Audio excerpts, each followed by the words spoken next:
Hello, good morning all of you students. देखो, हम पढ़ रहे थे भारत का भौतिक विभाजन, जिसके अंतर्गत मैंने बताया था कि भारत के भौतिक विभाजन को 4 भागों में बांटा गया है। तो हम कल हमने पढ़ा था पहला वर्गीकरण, जो उत्तरी हिमालय। तो मैंने बताया था उत्तरी हिमालय यहाँ जम्मू कश्मीर से लेकर कहाँ तक है, इधर तक अरुणाचल प्रदेश तक। तो इसमें ये भौगोलिक दृष्टि के आधार पर मैंने बताया था इसको कितने भागों में बांटा गया है। पहला था ऊंचाई के आधार पर महान हिमालय, लघु हिमालय और बृहद हिमालय। हम पहले बात करते हैं महान हिमालय, ठीक है, यानी कि जिसे हम बोलते हैं विशाल हिमालय, बृहद हिमालय उपनाम है इसके दोनों। महान हिमालय देखो, सिंधु नदी के गार्ज, जम्मू कश्मीर से देहांग नदी, यानी कि सिंधु नदी कहाँ पर है, यहाँ पर जम्मू कश्मीर में, ठीक है। सिंधु नदी, अभी नदी का अपवाह तंत्र पढ़ेंगे जब तुमको अच्छी तरह समझ में आ जाएगा सिंधु नदी कहाँ से निकलती है और कहाँ कौन कौन से देशों में बहते हुए कहाँ पर लुप्त होती है, ठीक है। तो अभी यहाँ समझ लो सिंधु नदी कहाँ से, जम्मू कश्मीर से।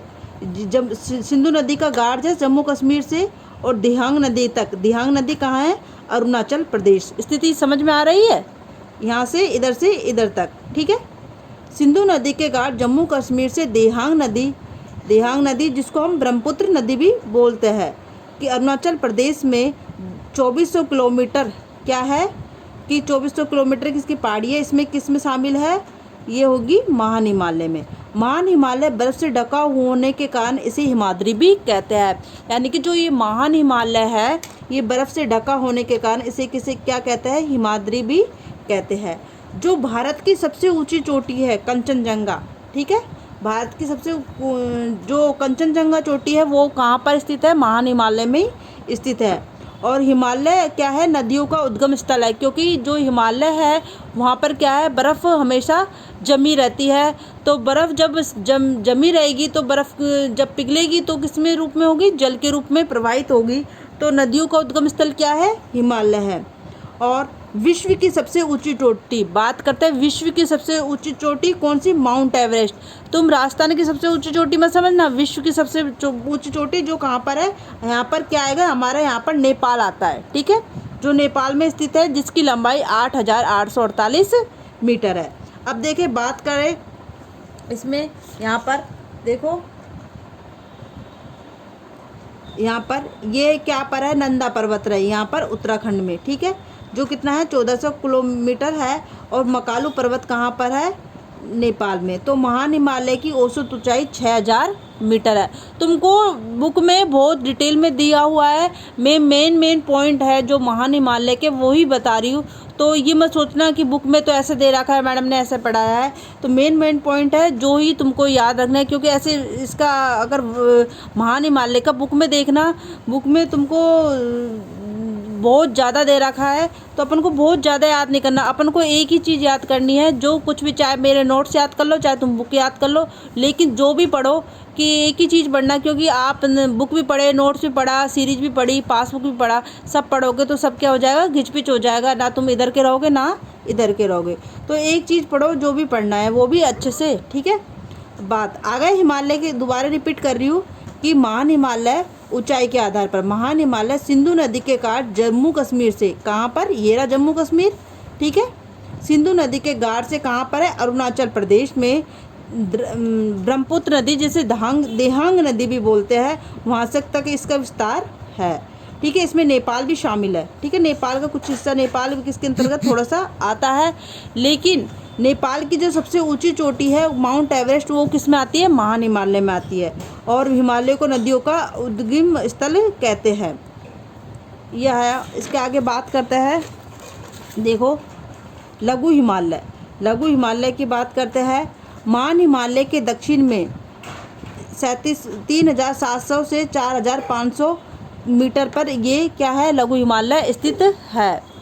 देखो अपन बात करते हैं किसकी, लघु हिमालय की।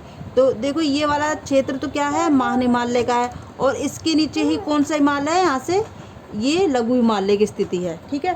तो लघु हिमालय, इसका विस्तार हिमाचल में है, और महान हिमालय के दक्षिण में इसकी औसत ऊंचाई है 3700 से 4500 किलोमीटर।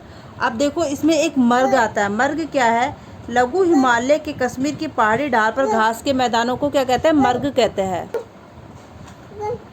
लघु हिमालय के कश्मीर में पहाड़ी ढाल पर जो घास के मैदान है, ठीक है, कहाँ पर, कश्मीर में जो पहाड़ी के घास के मैदान है वो क्या कहलाता है, मर्ग कहलाते हैं।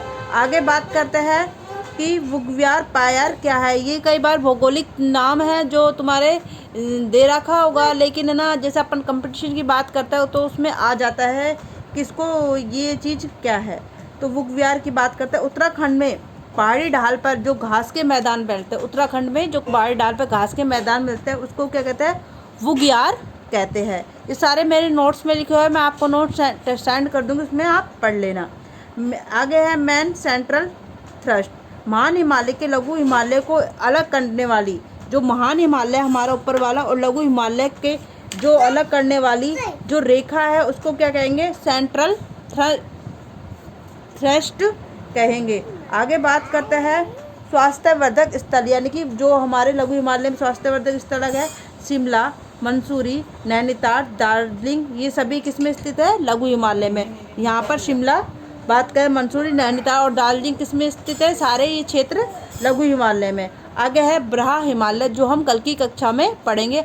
आज की कक्षा में इतना ही है, क्योंकि ये थोड़ा सा टफ टॉपिक है और तुम पहली बार पढ़ रहे होंगे।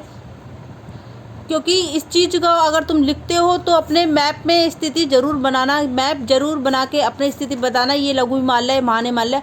क्योंकि अगर तुमको स्थिति मैप, मैंने पहले भी कहा था कि भारत का मैप लेके बैठना, जब तुम ये भारत का भूगोल पढ़ो और एक एक मैप को तुमको बनाना है नोटबुक में, क्योंकि मैप बनाओगे जब भी तुमको क्या होगा, आसानी से कर सकते हो। और एक बात और बताऊँ आपको, मैप बनाने का एक अच्छा तरीका है कि हाथ से अगर तुम भारत का मैप बनाते हो तो तुम्हें टाइम भी ज़्यादा लगेगा, 10 बार उसको मिटाओगे, सही करोगे।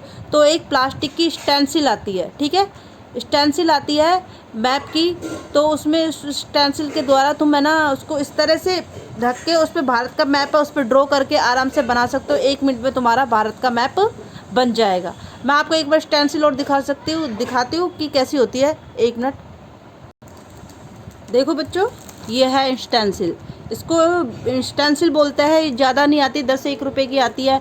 आप किसी भी स्टेशनरी के पास जाना, कहना हमको भारत की स्टेंसिल दे दो, वो दे देगा। इस तरह से तुम अपनी कॉपी पे इस तरह से रख लोगे इसको, ठीक है। इस तरह से तुमने रख लिया और रखने के बाद क्या करोगे, कोई भी पेंसिल लेके इस तरह से यहाँ पर इस तरह से इसको ड्रॉ कर दोगे, इस तरह से। तो इस तरह से आप ड्रॉ करोगे तो आपको तुरंत क्या होगा, आपको भारत का मैप तैयार मिल जाएगा। भारत का मैप तैयार मिल जाएगा। जैसे तुमको समझाना है लघु हिमालय, हमारा यहाँ क्या है, जम्मू कश्मीर। इस तरह से यहाँ पर तुम यहाँ से इधर तक ये इस तरह से तुम महान हिमालय दर्शा सकते हो, है ना। क्योंकि इस तरह से अगर स्टेंसिल से क्या होगा कि तुम्हारा मैप सही बन जाएगा। ऊंचा नीचा कहीं पर तुम कहीं गलत बना देते हो, और बाकी किसी को अगर अच्छे से आ सकता है उसको लगता है मुझसे स्टेंसिल की ज़रूरत नहीं है, मैं अच्छे से हाथ से बना सकता हूँ 1 मिनट में, तो आप हाथ से भी बना सकते हो। ये मैंने आपकी सुविधा के लिए बताया है। तो देखो, आज की कक्षा में हमने क्या करा कि आज की कक्षा में हमने 2 हिमालय पढ़े। हिमालयों का वर्गीकरण था, जो एक तो पढ़ा महान हिमालय और लघु हिमालय। कल अपना इसको पढ़ने, एक बार लिखने के बाद अपना रिवाइज कर लेना, जाके जो कि तुम्हारा कन्फ्यूज है वो दूर हो जाएगा। फिर भी अगर कोई चीज़ समझ में नहीं आती तो आप मुझसे पूछ सकते हो। आज की कक्षा में हम इतना ही।